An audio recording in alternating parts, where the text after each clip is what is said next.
Vamos entonces y seguimos con esta parte, que aquí vamos a entender un poquitito cómo es el recorrido. Ustedes van a escuchar en distintos libros sobre el camino del héroe, ¿ya? Esto es como súper famoso. El camino del héroe también está catalogado a nivel, ¿cómo se dice?, de escritura. Ya la gente que escribe el desarrollo de una novela o algo así se llama el camino del héroe porque tiene distintos puntos, y el camino del héroe finalmente es como también el camino del autodescubrimiento y encontrarte con tu mayor virtud, desarrollarla en el mundo y encontrar una conclusión para algo. A mí me gusta llamarle al camino recorrido de arquetipos el camino del artista.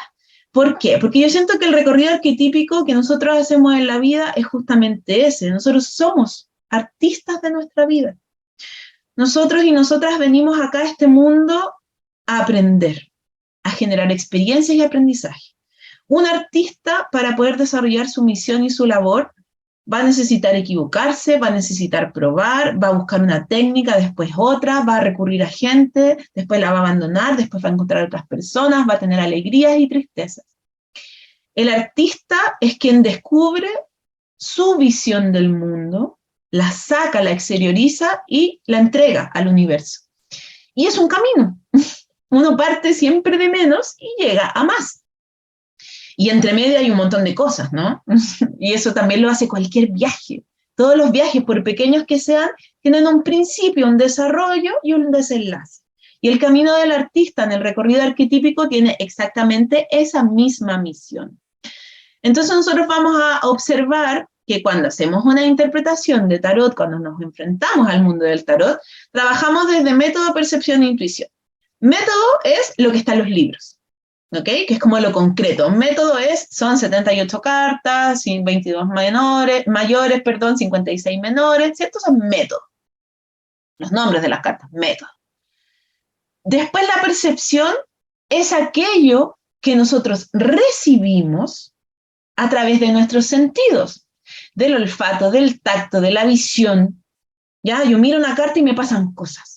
Pues se ven que hay gente, y yo creo que a ustedes igual le debe haber pasado, que miran a la carta y dicen, esta me encanta, y esta no me gusta nada. Como que esas cosas suceden. Y luego la intuición, que tiene que ver con activar este tercer ojo que todas las personas tenemos, para poder entregar un mensaje que no sabemos por qué, nos aparece en nuestra mente, en nuestro corazón, en que lo queremos comunicar, y eso sucede porque a veces tú vas a sacar la carta del loco y le vas a decir a Juanita tal interpretación, y después le va a salir a Pepita y le vas a decir otra cosa.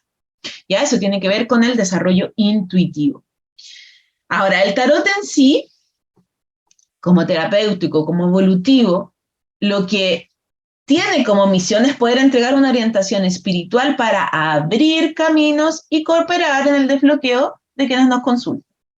¿Ya? Como por ejemplo, lo que decíamos, mi hija está enferma, no sé cómo enfrentar esta situación. Nosotros lo que hacemos de puente de conexión también con los mensajes que hay en su mundo interno y ayudarla a resolver en el mundo concreto. Y le vamos a ayudar a las personas a entender también la raíz de los problemas que les aquejan. Vamos a poder ayudarles a desatar esos nudos, ¿ya? Que están entrampando el fluir de sus energías y que también están conectados con sus propios miedos, con el auto-boicot, con no sentirse suficiente, con que toda la vida me dijeron que no era buena para bailar, con que toda la vida me dijeron que no podía ser artista, con que toda la vida me dijeron X cosa. El sistema de creencias se deconstruye a través de la energía del tarot. Y por supuesto, de esta manera, nuestro afán va a ser poder despejarle el camino a la gente que llegue y poder construirle una nueva perspectiva de la situación. Y esa es la misión, no hay más. Es como que ellos vienen por A y se van con A, B y C. Eso es lo que ustedes tienen que lograr en una persona. Y cuando eso sucede, está listo el trabajo. Es como decirle, pero tú no habías visto esto. No se me había ocurrido. Listo, eso era. Porque el tarot lo que hace es despejarle el camino y aportarle visiones y oportunidades nuevas de cosas que tiene a la mano, pero que no está viendo. ¿A quién no le ha pasado, no? Que uno dice, ¿qué cocino hoy día? Y abre la despensa y dice, no tengo nada. En mi casa yo le digo a mi hija, es que no hay nada para el pan. Y me dice, mamá, no hay palta. Claro, porque para mí la palta lo es todo. Entonces como que me dice, solo no hay palta, hay un montón de otras cosas. Cuando uno está tan metido en algo, uno deja de ver la multiplicidad de recursos que tiene alrededor. Y lo que hace el tarot es mostrarte esos recursos que tú no estás viendo. Entonces eso es muy importante entenderlo a la hora de empezar con un proceso de interpretación. Después tenemos la parte de los arcanos. Esta es la típica pregunta. ¿Y qué es un arcano? ¿Desde dónde viene el arcano? Bueno, el arcano es algo oculto, es algo secreto. Del latín la palabra es arcanum y es como descubrir algo que hay que develar, algo que está esperando ser visto. Es como cuando uno sabe que hay algo que está, pero no lo ha logrado decodificar. ¿Ya? Y esos son los arcanos, estos arcanos del tarot, estas cartas del tarot. ¿Cómo vamos a llegar a descubrir este secreto, que es de lo que nos quiere revelar? A través de la observación, de la percepción y del estudio, que es método, percepción e intuición. Observar es súper importante, mirar las cartas es súper importante. Les va a pasar incluso a veces que de repente toman una carta de un mazo que incluso pueden tener hace mucho tiempo y dicen, ¡ay, nunca la había visto que tenía un árbol detrás! ¿Por qué no ve lo que quiere ver? Y eso es súper bonito y nutrido cuando uno empieza a descubrir cosas nuevas, porque el arcano se va revelando de a poco en uno. Y también vamos a entender que en el tarot tenemos arcanos mayores y arcanos menores. ¿Sí? Recordemos eso siempre, que no se nos olvide, son mayores y menores. Y después de que hablamos de la palabra arcano, vamos a hablar de la palabra arquetipo. Esto es súper escuchado en el mundo del tarot. Cuando uno dice, sí, el tarot tiene arquetipos, son 22 arquetipos, que son los arcanos mayores. Bueno, el arquetipo es importante entenderlo. ¿Por qué? Porque un arquetipo es un patrón. Es un patrón, es un modelo, un tipo de conducta, es algo que se instala en la psique y que al mismo tiempo está presente en el inconsciente colectivo. Nosotros en el tarot, por ejemplo, vemos el arquetipo del loco. Entonces siempre vamos a tener una idea preconcebida de lo que es el loco. Tenemos el mago, tenemos el emperador, la emperatriz. Entonces nosotros hablamos de que ese arquetipo tiene un modelo y una forma de comportarse en el mundo. Ahora, hay arquetipos de todo tipo. Hay arquetipos del tarot, hay arquetipos femeninos, hay arquetipos lunares, hay arquetipos incluso en el marketing, ¿ya? Como de tipos de clientes. Pero, por ejemplo, un arquetipo puede ser la niña buena. ¿Y ese arquetipo quién a uno se le instala? Los papás cuando uno es pequeño. No, pero es que tú te tienes que portar bien. No, pero es que tú tienes que saludar a tus tíos cuando vas a la casa. No, pero es que tú tienes que tener buenas notas. Entonces resulta que yo de pequeña empiezo a habitar el arquetipo de la niña buena. Los arquetipos son modelos de comportamiento y de personalidades que aprovechan los deseos específicos, los impulsos, los miedos y las motivaciones que tienen todos los seres humanos. Como que un arquetipo se puede alimentar de uno. Entonces, por ejemplo, yo de pequeña entendía que si habitaba el arquetipo de la niña buena, mis papás me iban a querer mucho. ¿Cuál era mi miedo? No ser amada. Entonces, si yo me mantengo en el arquetipo, voy a ser amada. Entonces, ahí hay un miedo. ¿Se dan cuenta?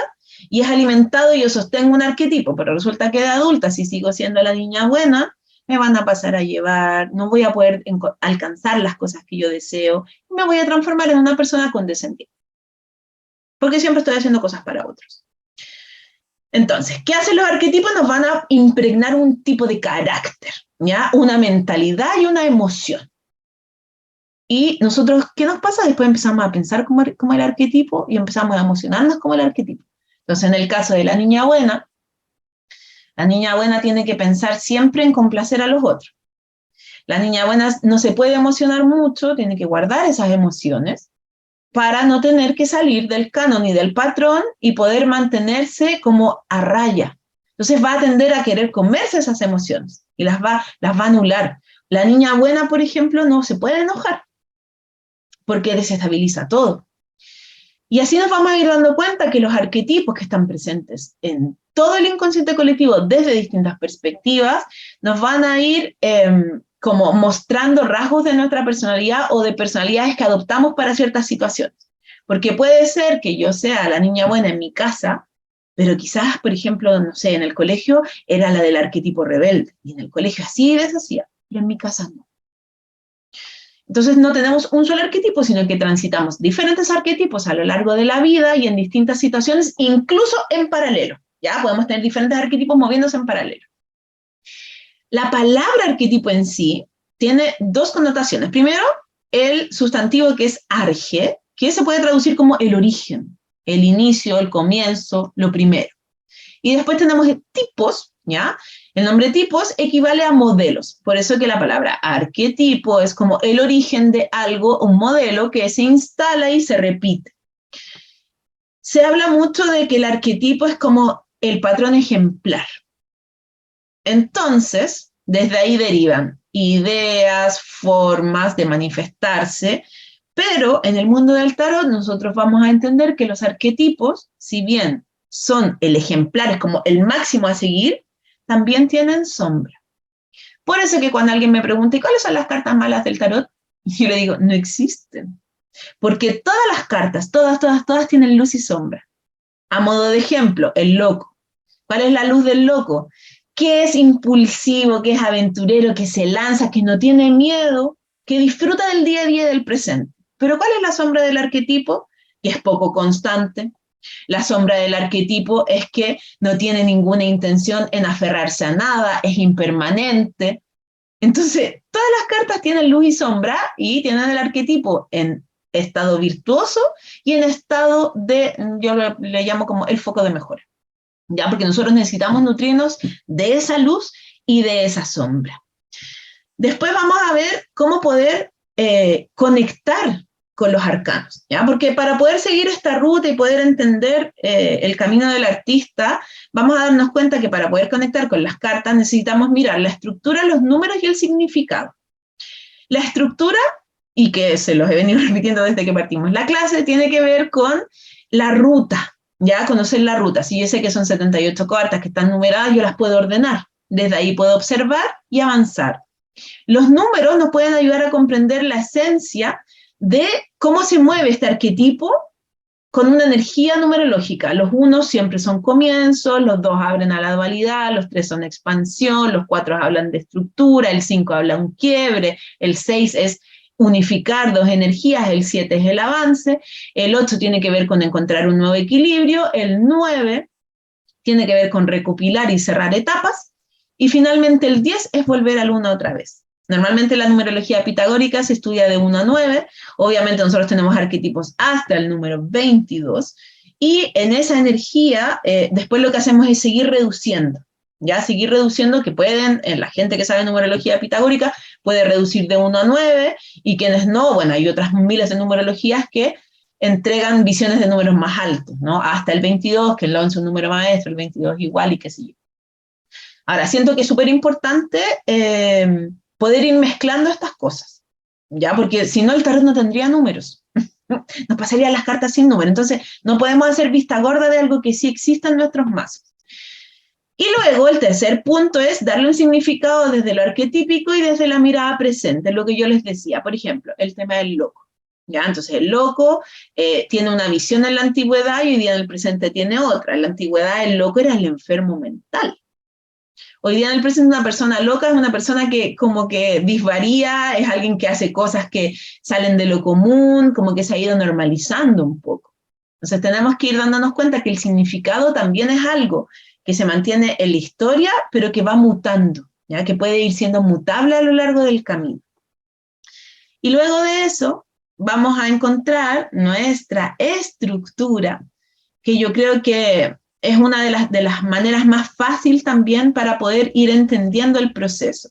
Es súper importante para mí, ustedes les pueden sacar una foto, lo pueden armar en su casa, le pueden sacar una foto también, porque aquí nosotros podemos ir rayando, podemos ir poniendo números, sabemos que va de 1 a 10 en su primera corrida, después tenemos de 11 a 20, y tenemos el loco y el mundo, ya que construyen como la puerta de entrada y la puerta de salida.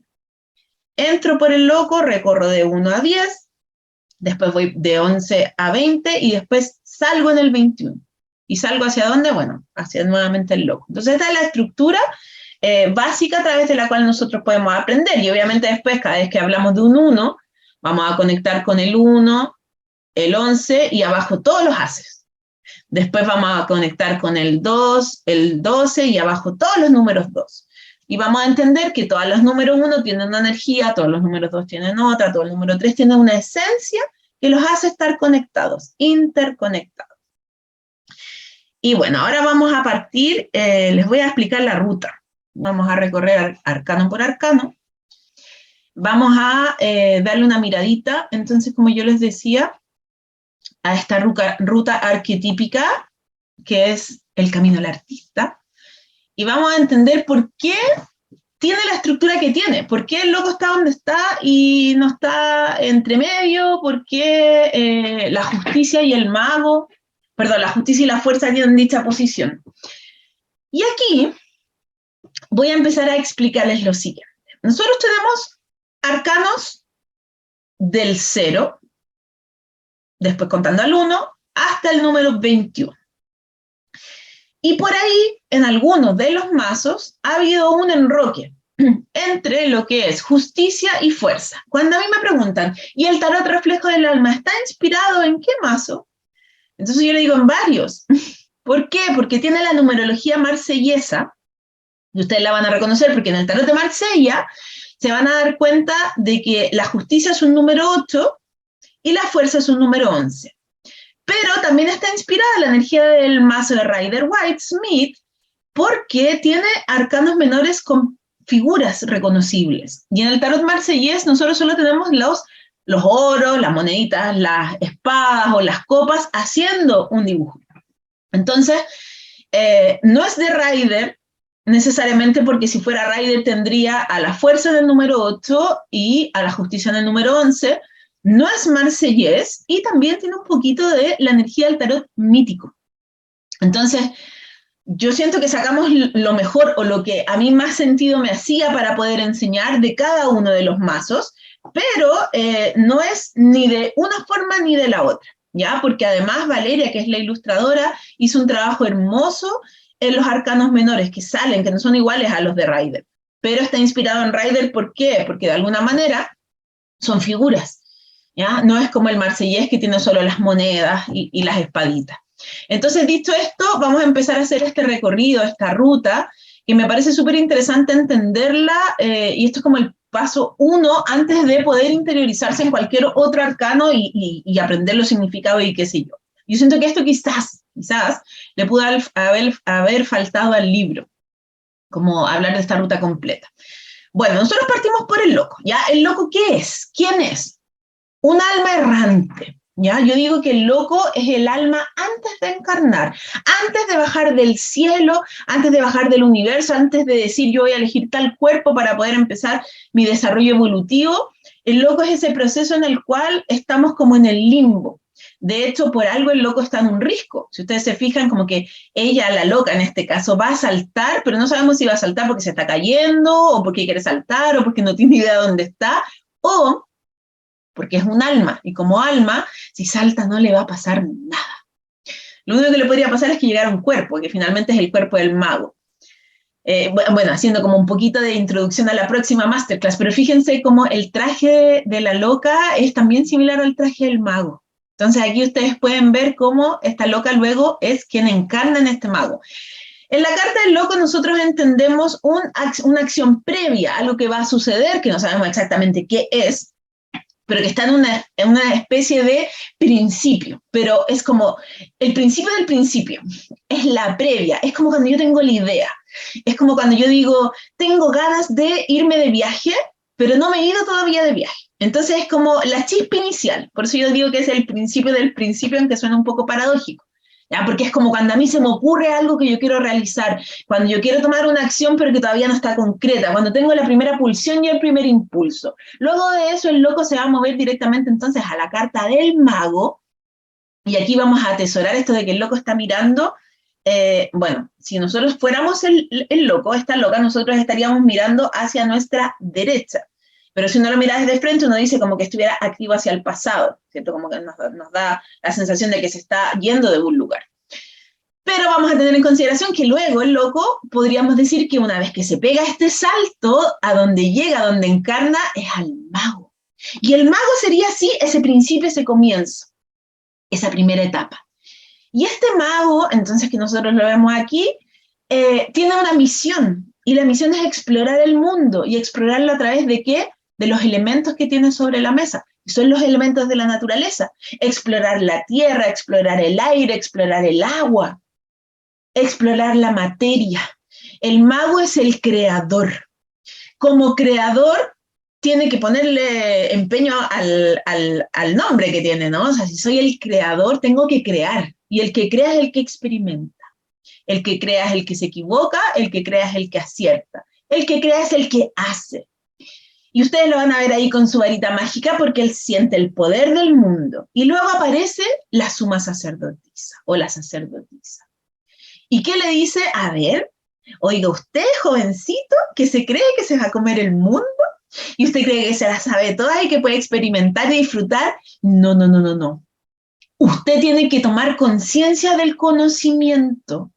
Entonces la sacerdotisa le dice, y el conocimiento no es para cualquier persona. A ver si usted está apto o no, porque yo tengo el conocimiento, yo tengo las reglas, yo tengo las leyes, yo sé lo que está pasando acá, pero vamos a ver si usted de verdad puede entrar en este mundo. Y resulta que la suma sacerdotisa nos conecta con todo el estudio, el aprendizaje, no solo de saberes desde lo formal, sino que también desde de los saberes en el mundo interno. Si en el loco no sabemos dónde estamos paradas, en el mago empezamos a hacer cosas para entender dónde estamos paradas, en la sacerdotisa vamos a un proceso de integración y se nos produce la dualidad, porque es un número 2. Entonces no sabemos si estar adentro o estar afuera, no sabemos si seguir aprendiendo o dejar de aprender, no sabemos si todavía nos falta el tiempo suficiente para estar maduros o no. Y sucede que la suma sacerdotisa o la sacerdotisa, como las mujeres en la antigüedad, ellas estaban en un constante aprendizaje de su proceso interno. Por lo tanto, el mago al conectar con la sacerdotisa empieza a integrar una polaridad femenina. El loco vendría a ser esta polaridad andrógena, ¿ya? Y que yo lo encuentro tan bonito porque, bueno, hoy día en el mundo actual tenemos eso súper visible a través de, más que nada los jóvenes, porque en mi generación quizás no se daba tanto, pero hoy día uno ve, incluso a los más lolos, que uno se pueden vestir de una manera mucho más andrógena, no binaria, y reconociendo dos polaridades. Y yo siento que eso nos hace súper bien porque nos ayuda mucho a entender esto del mundo del tarot, porque si bien en el tarot tenemos a una emperatriz y a un emperador, tenemos una polaridad que es andrógina y que integra al mismo tiempo dos energías y que parten en el loco. Entonces, el loco tiene la energía andrógena, la polaridad femenina y la masculina. ¿Por qué? Porque la energía álmica.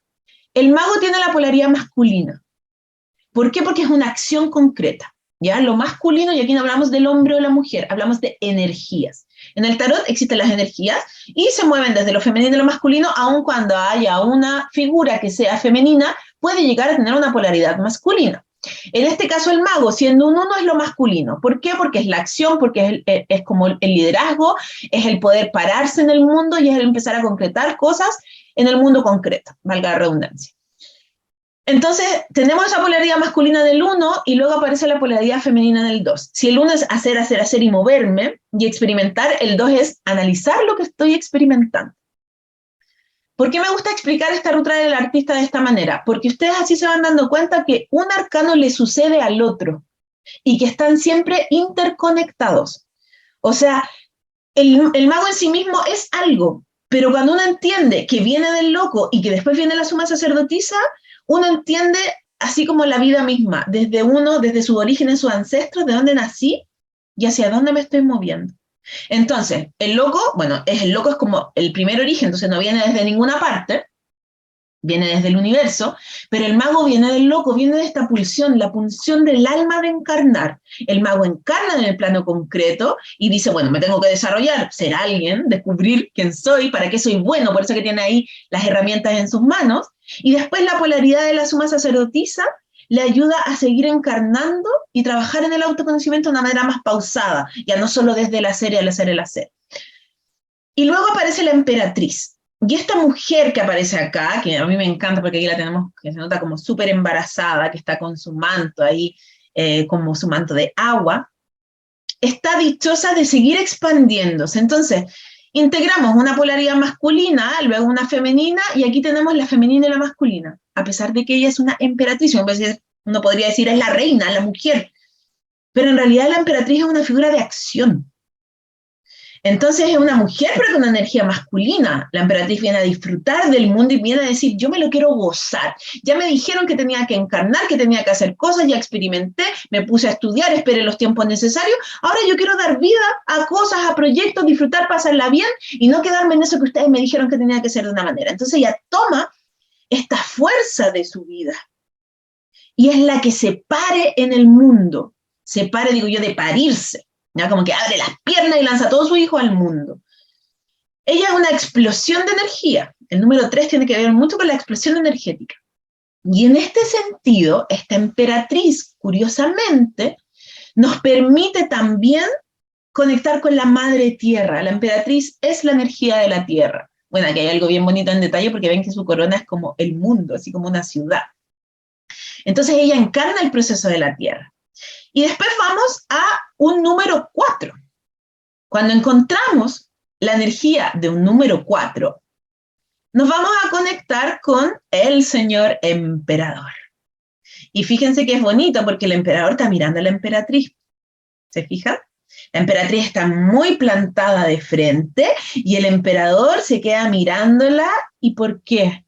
Porque ese punto, el punto 4, que es el número del emperador, es el que se detiene para contener.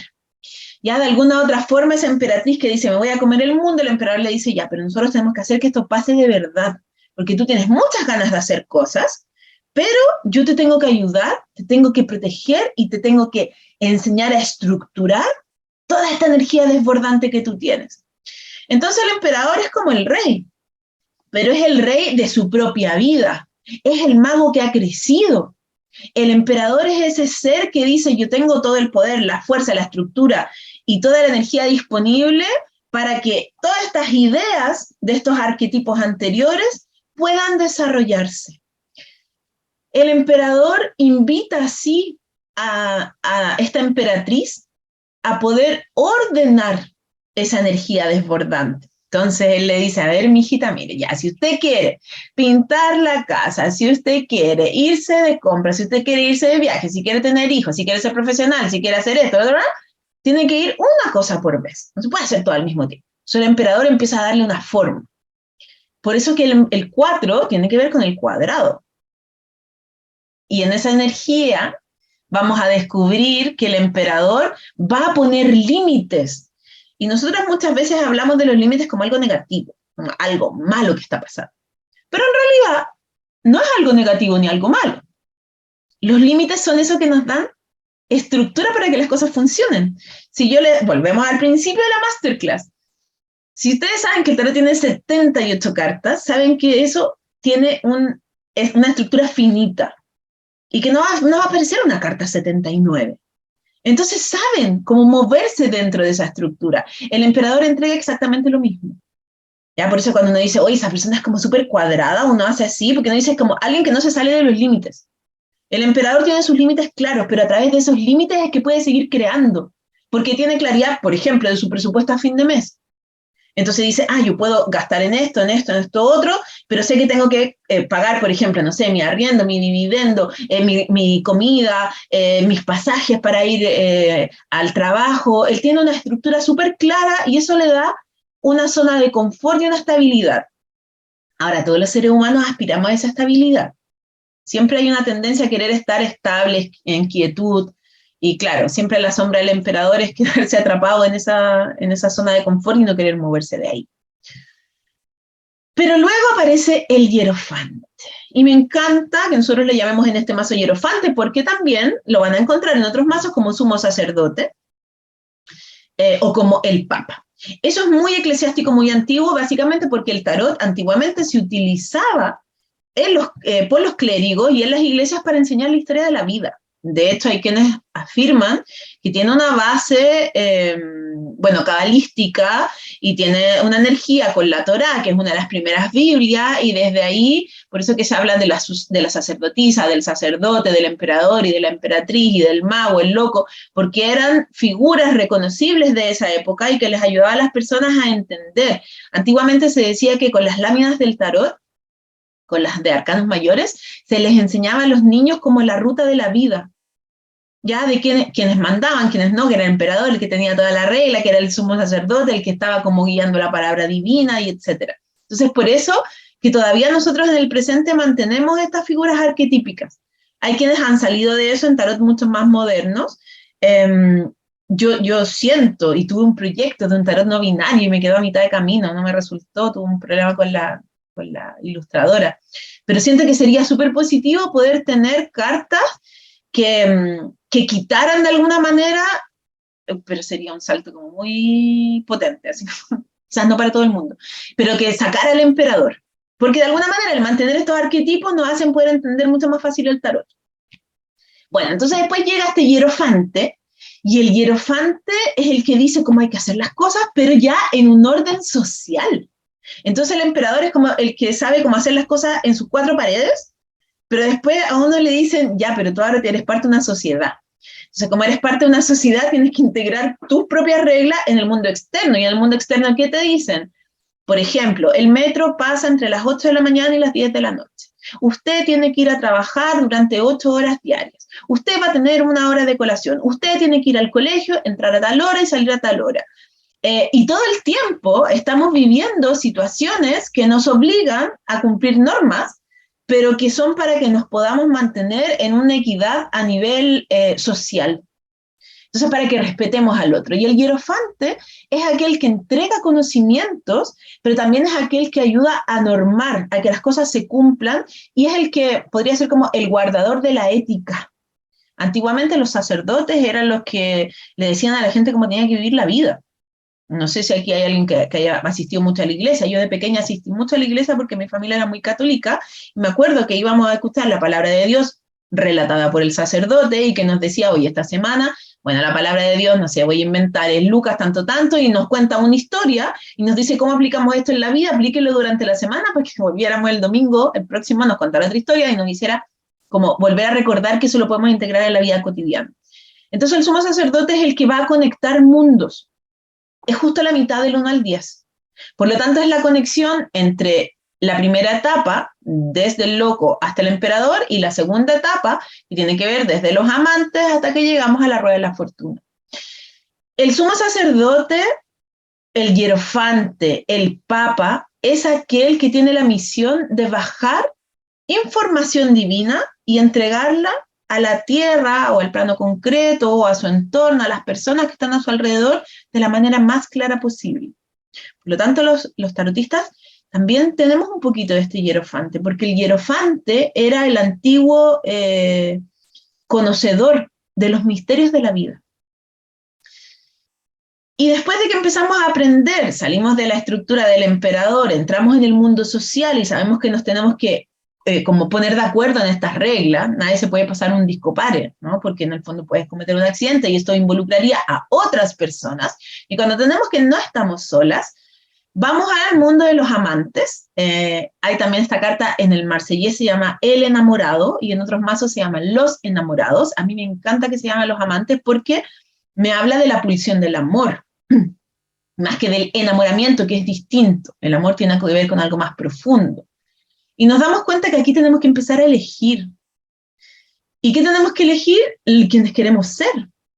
Porque el sumo sacerdote nos dijo, ya, pero mira, usted tiene que ir al colegio, portarse bien, tener buenas calificaciones, salir del colegio y o trabajar o estudiar o hacer algo más y hacerse cargo de su vida. Y resulta que los amantes dicen, ¿y qué hago? ¿Sigo el camino tradicional? ¿Sigo mi camino propio? ¿Me quedo en mi casa? ¿Me voy? ¿Me caso? ¿No me caso? ¿Qué hago con mi vida? Entonces uno puede quedarse en hacer lo que tiene que hacer. Como antiguamente que hacía la gente, se casaba, tenía hijos. No, mentira, se casaba, tenía casa, auto, hijos. Después los hijos tenían que ir a la universidad, después cuidaban nietos. Ya es como, era como obvio, lo obvio. La gente no se cuestionaba. A mí me encanta que hoy en día los jóvenes se cuestionen si quieren tener hijos o no. Porque antiguamente era como evidente, o sea, la gente le preguntaba, ¿tú estás casado? ¿Por qué no tienen hijos? ¿Qué les pasa? Y si había alguien que tenía un problema para tener hijos, era un terrible, así como muy tabú. Entonces, la lógica indica a nivel social que tú sales del colegio y tienes que estudiar algo. O hay familias que dicen, tienes que seguir con el negocio familiar. Por ejemplo, la gente que es feriante, que se hereda, la gente que los mueblistas, los tapiceros, que van heredando el oficio en la familia. Entonces, como que si alguien no quiere seguir con el oficio de la familia, está como mal visto.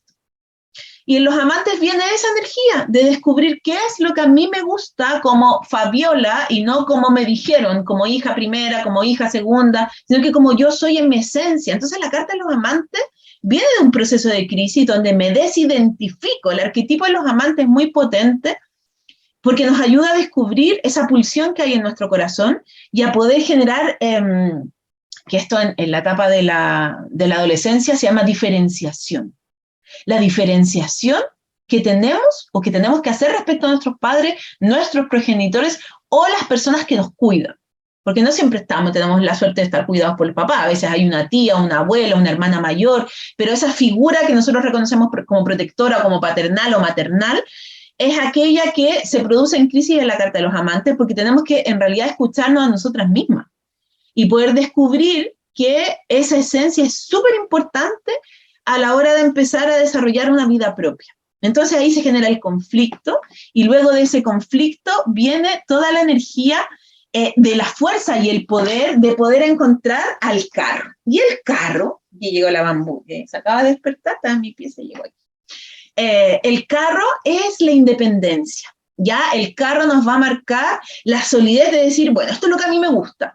Por ejemplo, quiero estudiar arte, por ejemplo, quiero ser tarotista, por ejemplo, quiero ser deportista, no quiero seguir con el oficio de la familia, quiero ser abogada, la primera, quiero ser la primera profesional o no quiero ser la primera profesional.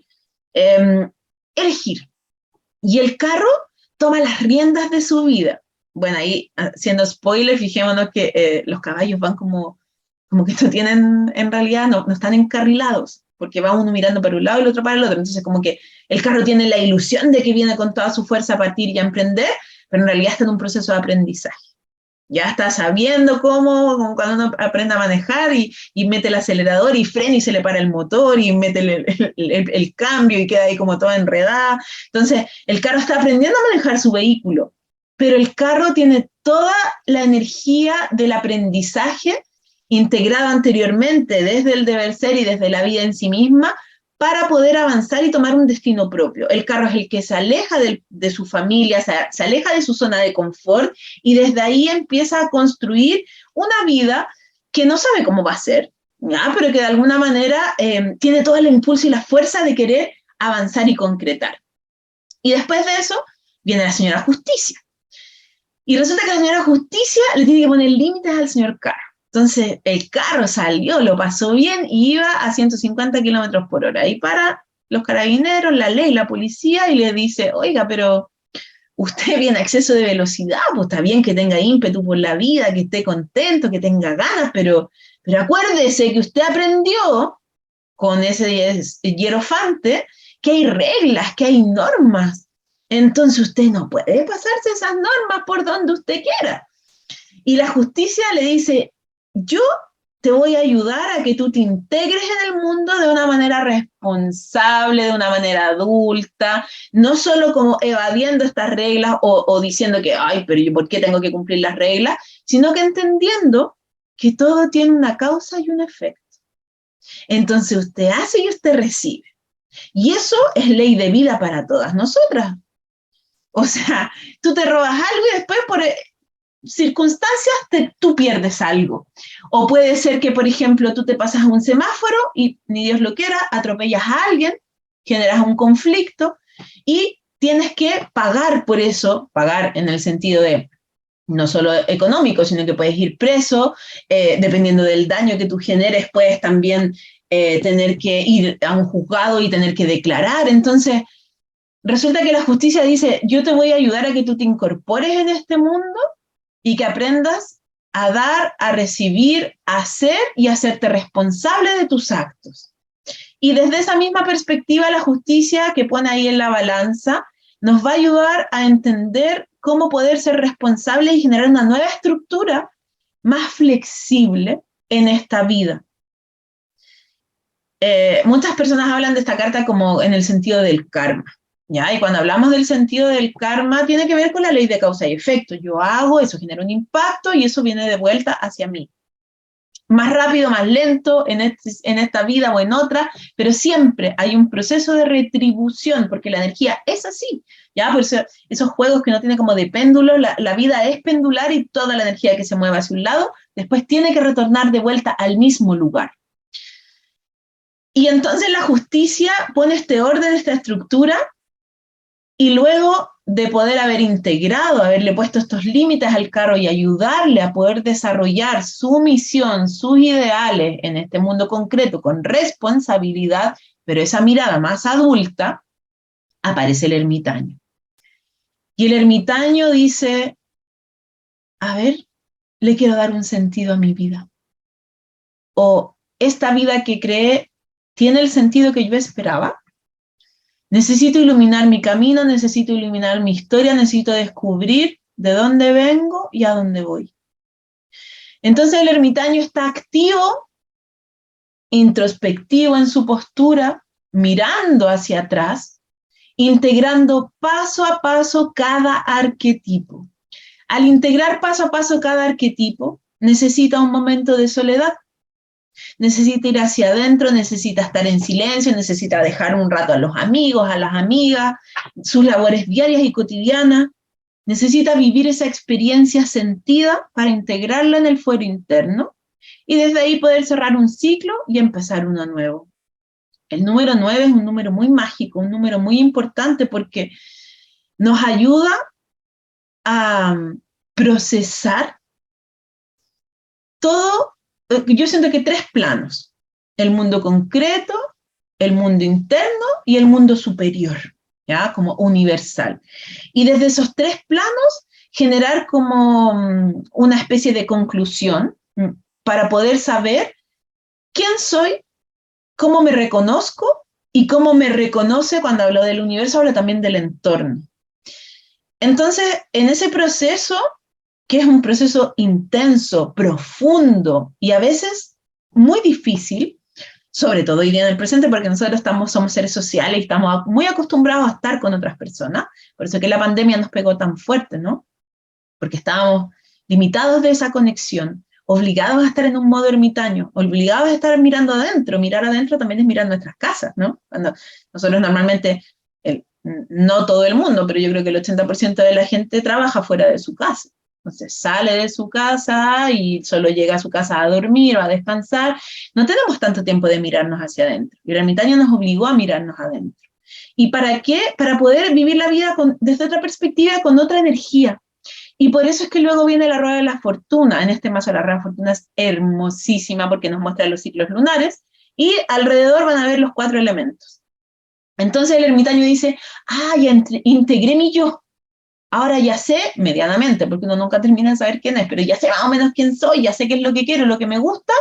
Puedo cerrar este ciclo, conectarme con el universo y empezar nuevamente a desarrollar otras virtudes en mí. Porque en esta primera etapa lo que yo hice fue integrarme en el mundo externo.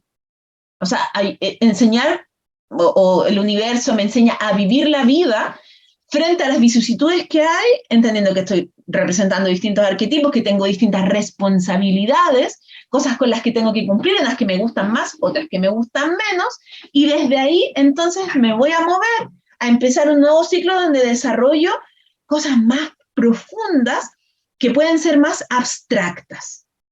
¿Por qué? Porque después viene la fuerza, el colgado, la muerte. No es normal que uno a un niño de 3 años le hable de la muerte.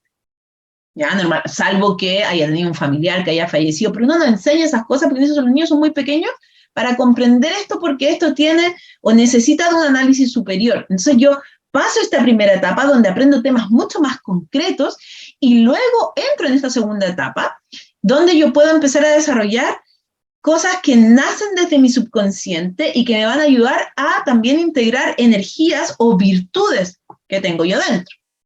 Y entonces aparece el arquetipo de la fuerza. La fuerza es la capacidad de la voluntad puesta al servicio de nuestros deseos. Entonces, si yo deseo transformarme en una chica fit, voy a tener que trabajar mi voluntad para hacer ejercicio. Todos los días, 2, 3, 4 horas si es necesario, hasta que me transforme. transforme en esa chica fit. Si yo quiero emprender, voy a tener que trabajar mi fuerza de voluntad, por ejemplo, para ajustar mi presupuesto, para tener disciplina para poder emprender, para conectar con otras personas que me ayuden a ampliar mi emprendimiento. Si yo quiero, bueno, lo que quiera, por ejemplo, ya, ser profesional, tendré que tener la disciplina y la voluntad para ir a la universidad, cumplir al instituto, lo que sea, ir todos los días, cumplir con mi ramo, estudiar, rendir las pruebas. Entonces la fuerza nos dice, tú tienes deseos y pulsiones, disfrútalas, pero trabaja voluntariosamente para que eso llegue a ti. Domestica este animal, esta fuerza interior, para que tú puedas, con toda esa energía, disfrutar de los placeres de la vida, de las pasiones que tú tienes, controlando y dominando a la bestia interna. Entonces este nuevo ciclo empieza como mucho más libre, no tan como encerrado, como en la primera parte, donde estructurábamos cosas, sino que aquí como que yo empiezo a fluir mucho más. Y después de la fuerza, y esta parte siempre yo digo, es como un paso adelante y dos para atrás, un paso adelante y dos para atrás. ¿Ves que la vida es así? Así como que uno cree que avanza, pero de repente retrocede, pero necesita retroceder, y uno dice que está mal retroceder, pero en realidad no, porque lo que hace uno al ir hacia atrás es integrar. Yo retrocedo para integrar. Entonces aparece la prueba. En este mazo le pusimos la prueba y a mí me encanta que hayan aceptado que tomáramos esta energía, porque el colgado no me gusta tanto. La prueba, sí, porque es un momento efectivamente en el cual yo estoy haciendo una transmutación para ver si he integrado lo que ya he venido trabajando. La prueba es poder parirme al mundo. La prueba es poder desarraigarme de mis raíces. La prueba es descubrir que esa pulsión y esa pasión que me enseñó la fuerza es mi motivación de vida. Y poder salirme de todas las ataduras. Por eso que ahí está esta persona ahí atada en su pie, con llagas, en sus piernas, en sus tobillos, no sabiendo si está disfrutando o no. Es como un poco esas cosas media torturadoras, ese disfrute sádico o masoquista. Entonces, claro, estoy en un proceso de incubación, porque tengo mucha pasión, tengo mucho fuego, tengo mucha fuerza en la fuerza, mucho poder, y en la prueba se detiene toda esa energía para ser procesada, para ser integrada. Y luego de eso viene la transformación, que también me encanta que no se llame la muerte. ¿Por qué? Porque me ha tocado muchos clientes que uno le sale la carta de la muerte y se asustan, que piensan que se van a morir. En verdad no tiene nada que ver con eso, ¿no? Que alguien se vaya a morir porque saca la carta de la muerte. Pero sí nos habla de un estado de transformación. Ese proceso de transformación, ese cambio de estado, que es finalmente lo que es la muerte, nos está llevando a tomar toda esa energía de la prueba y ponerla en práctica. La ponemos en práctica para poder descubrir ese valor y esa pulsión que arrastramos desde la fuerza en el mundo concreto.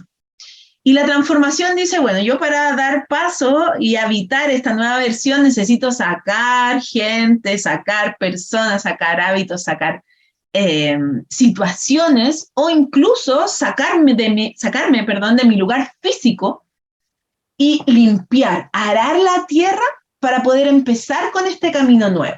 Entonces, cuando yo voy a arar la tierra para empezar con este camino nuevo, aparece la transformación, que nos permite erradicar todo aquello que impide nuestro desarrollo. ¿Ya? La única manera de poder evitar la transformación es limpiándonos. Por eso que vemos ahí un esqueleto, es alguien que solamente tiene su esencia, los huesos para poder avanzar, y que está volando ahí con cabezas, manos, reyes, reinas, y sacando todo aquello que no responde a su ser esencial, a su realidad. Y la transformación es ese cambio de estado necesario para poder hacernos cargo de esta nueva etapa, más conectadas con esta esencia, más conectadas con el autoconocimiento. Y luego llega la templanza, que es el arquetipo 14, que dice, ya, si yo viví la transformación y estoy ahora como en un foja cero, como cuando uno se cambia de casa, yo creo que les debe haber pasado, uno se cambia de casa y uno empieza a botar un montón de cosas que guardó para algún momento en especial y que de repente se dio cuenta que ya no necesitaba y dice, no, esto en verdad no me lo voy a llevar, y uno empieza como a soltar cosas. Y uno se queda con lo esencial. Y la templanza es la esencia de la vida. ¿En qué sentido? La templanza nos invita a darnos cuenta de que somos pura agua, pura esencia, pura alma, encarnada evidentemente en un plano físico, pero que necesitamos tomar nuevamente conexión con esas aguas, que tiene que ver con nuestro mundo intuitivo, que tiene que ver con nuestra emocionalidad, para poder enfrentar el mundo real, anclados a ese purismo esencial. La templanza es entonces la energía de unión. Vuelvo a juntar cosas, y vuelvo a juntar cosas, personas, emociones, situaciones, para poder agarrar un poquitito de vuelo, para poder estar en esa etapa como de repostaje, me gusta decirla a mí, esa etapa como de repostaje, a través de la cual ganamos energía. ¿Ya? Es un momento de ganar energía, de integración. Y yo siento que uno podría decir que es como el vóley antiguamente, cuando uno jugaba a algo y decía vóley, así como que estoy en un stand-by. Entonces la templanza es el stand-by. ¿Ya? Y en ese momento de stand-by yo puedo conectar claramente con toda la energía disponible para poder avanzar al siguiente nivel. Y luego de pronto aparece el diablo. Y el diablo es la energía que nos remueve a todos. ¿En qué sentido? Porque a nadie le gusta el diablo. Nos sucede que el diablo nos dice, pero es que es el malo, Satanás. A las personas que estamos criadas desde el punto de vista católico, claro, el diablo es como toda la negación, todo el lado oculto, todo lo que no queremos ver de las otras personas, es la sombra. Efectivamente, eso es. Entonces, el diablo tiene que aparecer después de la templanza para decirle, ya, pero ¿sabes qué? No todo es color de rosa. O sea, tú quieres vivir en este mundo súper hippie chic, donde estás ahí cultivando con tus jarrones, con tu vestidito, con tu pelo largo, con una patita en el agua, donde la naturaleza, en tu autocultivo, ¿cierto? Y como que tu vida es súper perfecta. Pero no, pues, si la vida no es eso. Porque la vida tiene tentaciones. Porque tú no puedes ser el ángel de la guarda de nadie. Porque la vida te está invitando, te está moviendo a conectar con esa pulsión. Porque las pulsiones son propias de tu ser esencial. Tú no puedes no disponer de esas pulsiones. Esa sombra es necesaria para que tú avances. Esa sombra es necesaria para que tú te reconozcas. Esa sombra es la que te va a permitir integrar tu polaridad luminosa y tu polaridad sombría y ser un ser completo. ¿Ya? La idea y la búsqueda en el mundo del tarot es la completitud del ser íntegro. Y el ser íntegro es luz y es sombra. Por lo tanto, el diablo nos está movilizando, nos está impulsando a ir a mirar qué cosas nos atrapan, a ir a mirar qué cosas nos tienen como arraigados desde los 7 pecados capitales. Yo siempre cuando hablo del diablo hablo de los 7 pecados capitales. Las lujurias, las envidias, las tentaciones, el materialismo, eso que yo no puedo soltar. Eso que reconozco como sombra. El diablo me va a mostrar entonces aquello que yo trato de ocultar. Y esa parte también es parte de mi esencia. Y después de ese diablo, voy a abrir paso a algo que es muy interesante y que también genera estragos muchas veces, que es la torre. La torre, la casa Dios en el mazo marsellés. Y si ustedes miran esta carta, es como que no, todo se está destruyendo, está cayendo un rayo, las personas se caen de un edificio incendiado, la corona se cae, es como que una catástrofe. Y es lo justo y necesario. Porque después del diablo y del trabajo de la pulsión, tiene que aparecer el ser esencial, la verdad. Y la torre lo que visibiliza es todo aquello que nosotros por un tiempo ocultamos y guardamos para poder abrir espacio nuevamente a esa esencia del alma. La torre entonces lo que visibiliza es una destrucción que está comandada por una situación externa. Por ejemplo, cuando vivimos la pandemia. Ese es un claro ejemplo de la torre. Suceden cosas que nos visibilizan, otras que creíamos que las teníamos dominadas, porque en el diablo es como que uno se sienta arriba de la pelota todo el tiempo. Entonces uno todo lo domina, uno todo lo logra, es súper egocéntrica esa carta. Pero nos muestra las pulsiones internas, nos muestra esa energía sombría. Y la torre dice, ya no vas a poder seguir escondiéndote en ninguna parte, te vamos a mandar este rayo, esta fuerza, esta energía, para que tú puedas liberarte. Entonces finalmente es como un regalo. Pero obviamente uno como ser humano no lo considera un regalo, todo lo contrario. Es como que, ¡ay, qué rabia que esto está sucediendo! La torre es un proceso dificultoso de vivir. ¿Ya? La torre es una salida de la zona de confort muy potente y la torre es la destrucción del ego. ¿Ya? Por eso que aparece simbólicamente ahí esta corona. Porque hay un rayo, y esto también tiene alusión al mito de la Torre de Babel.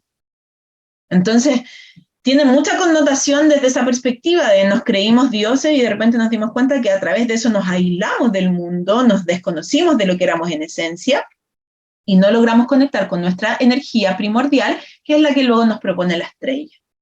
De la torre y la destrucción aparece el ser esencial, una mujer que está desnuda. En la torre van cayendo personas con ropa y lo voy a poner como quizás en un ejemplo que es un poco duro y fuerte.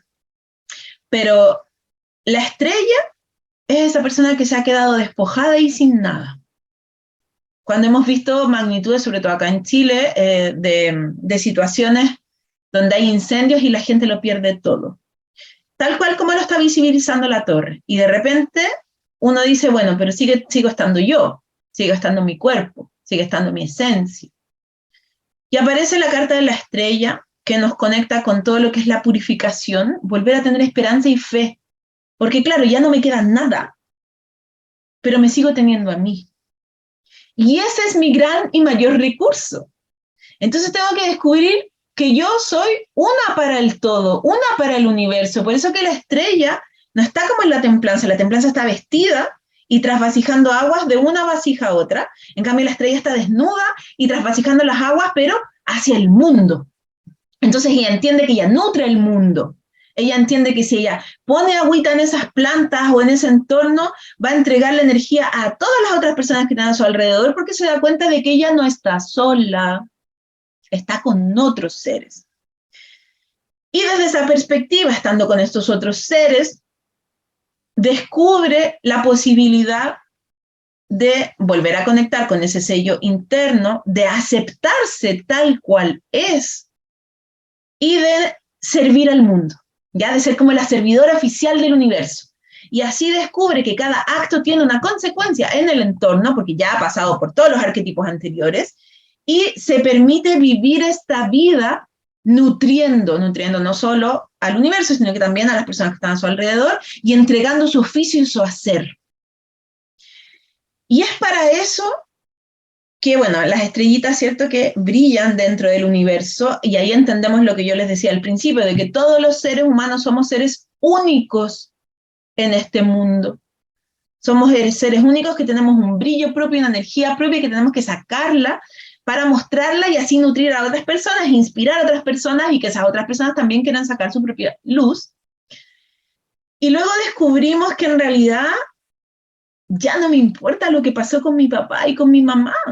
Ya no importa si ellos me tuvieron porque querían o no, ya no importa si me dieron en adopción, ya no importa si mi papá abandonó, si mi mamá abandonó, ya no importa si ellos no me dieron la atención que yo necesitaba, porque en realidad tengo un padre y una madre cósmicas, que son la luna y el sol. La energía de la luna es la madre cósmica, es la energía de la intuición, la energía de la noche. La estrella tiene que entrar en la energía de la luna para ser contenida y para poder nacer al mundo. Ustedes sabrán que cuando uno siembra una semilla, uno la siembra en la oscuridad, porque uno la pone debajo de la tierra. Pasan semanas o meses, dependiendo de la semilla que tú plantes, y luego sale un brotecito y sale a la luz, pero sale a la luz desde la oscuridad. Por lo tanto, la luna es la energía de la oscuridad, la noche oscura, la energía álmica, la contención primaria de la madre, que nos va a conectar con esa intuición, porque la noche también nos conecta con la intuición, ven que de noche uno no ve con los ojos, uno percibe, uno siente, y entonces la estrella entra en esta energía maternal de la luna para descubrir este camino de la noche oscura, para poder seguir su intuición, para poder ser contenida, para ser esa semilla que luego nace con la energía del sol. Y si la luna es una polaridad femenina, el sol va a ser una polaridad masculina. Y en esa polaridad masculina, ¿qué es lo que nos aparece? Fuego, fuerza, luz, energía. Y en esta carta, inspirada también en el mazo marsellés, una pareja. Pero una pareja que no solo es como del amor, una pareja, un vínculo. Ese vínculo que me permite crecer aún más. Porque el sol dice, cuando lo haces de a 2, o de a 3, o de a 4, o de a 5, es más fácil. Cuando tú compartes eso que trabajaste en la oscuridad, todo es más fácil. Todos los procesos creativos nacen de una oscuridad. Y luego salen a la luz y necesitan esa energía del sol para expandirse por el mundo. El sol es el que expande, el sol es el que hace crecer, el sol es el que le da la luz y la energía a las plantas para que se desarrollen. El sol hace que las cosas se eleven, la luna va a hacer que las cosas vayan hacia abajo, hacia adentro, y el sol va a hacer que vayan hacia arriba y hacia afuera. Entonces en el sol yo digo, ya, pero ahora ya tengo energía, tengo fuerza, tengo todo el power para poder compartir con otras personas, para poder hacer crecer a otras personas, para entregarles todos mis proyectos que estuve ahí trabajando a través de la estrella, que los procesé como semilla a través de la luna y que luego a través del sol salen fortalecidos, vigorosos. Y después del sol llega la última triada, que para mí es una de las más potentes, como que en el camino del artista podría llegar a ser dificultosa esta última triada. ¿Y por qué hablo de triada? Bueno, porque volvemos a poner al loco al final. Porque después del sol uno dice, ya, aquí la hice. Consolidación, las cosas están todas tranquilas, me está yendo bien, tengo amigos, tengo pareja, la paso bien, estoy tiki-taka. Y resulta que aparece la carta del juicio. Y uno dice, no, pero si yo estaba tan bien, ¿qué es lo que quieren ahora? ¿No? Y aparece este ser alado desde el cielo con su trompeta, despertando a seres, a personas, a seres humanos, les llama la atención, les manda un mensaje. Y este es el llamado del alma. Es cuando tú dices, lo tengo todo, pero hay algo que no me hace sentido. Logré todo lo que buscaba, pero sigo sintiendo un vacío. ¿Qué será? ¿Qué me pasa? ¿Quién soy? ¿A dónde voy? Y todas esas cosas, uno se las cuestiona, así como las cuestionó en algún momento en el ermitaño, uno ahora las cuestiona, pero a nivel colectivo.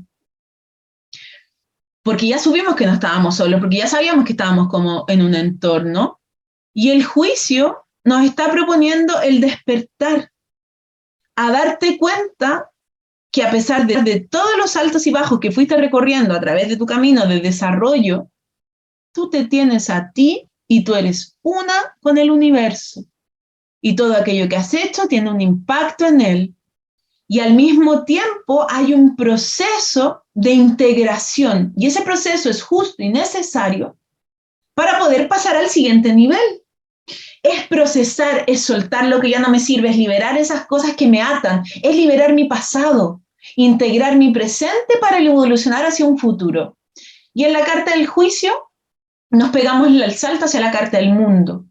Y en ese momento, en el mundo, descubrimos que somos todo, que tenemos todos los elementos dentro de nosotros, que somos esa esencia que tanto buscábamos, que somos esa chispa divina que se desarrolló, que somos la flor que partió de la semilla, que ya estamos listas para poder integrar toda esta historia y consolidar un proceso. El juicio puede hablar de finales, o previas al final, y luego el mundo es el cierre de este ciclo. Cuando uno dice que es primero el huevo o la gallina, uno no puede nunca decir, no se sabe qué es primero el huevo o la gallina. ¿Qué es primero el día o la noche? No tengo idea. ¿Qué es primero el frío o el calor? ¿Qué es primero? ¿Dónde están las polaridades? Y ahí es cuando nos encontramos, y yo por eso les hablaba de la triada, con el loco. Porque ¿qué es primero? El loco del mundo. El loco, fíjense que está conectando con el mundo, el loco quiere ir al mundo, pero se dio la vuelta como al revés. Lo tenía al lado, pero en realidad se dio todo este camino, recorrió todas las experiencias para poder llegar a esta consolidación. Y después de que llega la consolidación, uno dice, ¿y ahora qué? Que volver a empezar. Saliste del colegio, tienes un nuevo camino de aprendizaje, como estudiante, como trabajador, como mamá, como papá, un camino nuevo. Terminaste en un trabajo y querías ir a uno nuevo, te conseguiste un trabajo nuevo, volviste a ser principiante en ese mundo laboral. Estabas en el jardín y pasaste a kinder y tuviste que aprender todas las reglas porque en kinder se usaba delantal y resulta que en tu jardín de juegos no se usaba, porque en kinder te decían que tú tenías que ir solita al baño. Entonces empiezas a descubrir que cada vez que yo quiero llegar a un punto y me consolido, se cierra un ciclo porque necesito integrar los aprendizajes y no me queda nada más que volver a empezar. Y vuelvo a empezar desde la energía del loco. Y es por eso que finalmente nos damos cuenta de que a pesar de que de manera cognitiva empezamos a integrar de 1 a 10, entendiendo que tenemos al loco y al mundo, y ahí tenemos este sándwich que yo les proponía, el tarot es circular. El tarot tiene un recorrido que es circular. Por eso es que tiene infinitas posibilidades de manifestar el símbolo. Porque una carta se cruza con otra. Porque a pesar de que tenemos un proceso que racionalmente lo entendemos, parto aquí, sigo acá, termino acá, hago un desenlace y hago una consolidación y llega un fin de ciclo, estoy todo el tiempo interconectando con todos estos puntos. Y eso mismo es lo que pasa en la vida cotidiana. Estamos constantemente en algo que es circular y volvemos normalmente a un principio, pero cuando volvemos a un principio, volvemos con un aprendizaje integrado. No es que vuelva a foja cero, vuelvo como al 0,1, porque ya viví una vuelta, ya me di una pasadita por el mundo. Entonces, de alguna otra forma, conecto con este camino, con este recorrido circular y descubro al mismo tiempo que tengo infinitas posibilidades de poder manifestar este mundo simbólico, estos arcanos, estos arquetipos, dependiendo de la situación a la cual yo quiera consultarle al tarot, dependiendo de mi situación actual, de mi proceso presente, dependiendo de lo que he tenido como trayectoria, dependiendo del arcano que estoy transitando, dependiendo de mi situación social, dependiendo además del lugar donde yo estoy habitando hoy, cada uno de los arquetipos me va a ayudar a movilizar un aspecto de mi ser. Y bueno, el camino del artista tiene que ver con eso, con ir aprendiendo a desarrollar estas virtudes, tomando su luz y su sombra, y por supuesto, integrando finalmente un proceso que me permita volver a despojarme sin tener miedo para comenzar un camino nuevo y empezar otra obra de arte. Y esto lo podemos ver en macro o en micro. Si lo vemos en macro, vamos a hablar de la vida en sí misma, la historia de la vida, desde nacer hasta morir. Pero si lo vemos en micro, como yo les decía, estos pequeños procesos, cuando estoy en un ciclo escolar y paso un ciclo universitario, un ciclo laboral, un ciclo de familia, ahí voy viviendo mini ciclos. Por eso que ustedes, si uno conecta como con el infinito contiene otros infinitos dentro del infinito en sí mismo. Y el tarot es exactamente eso. Por eso que es algo circular.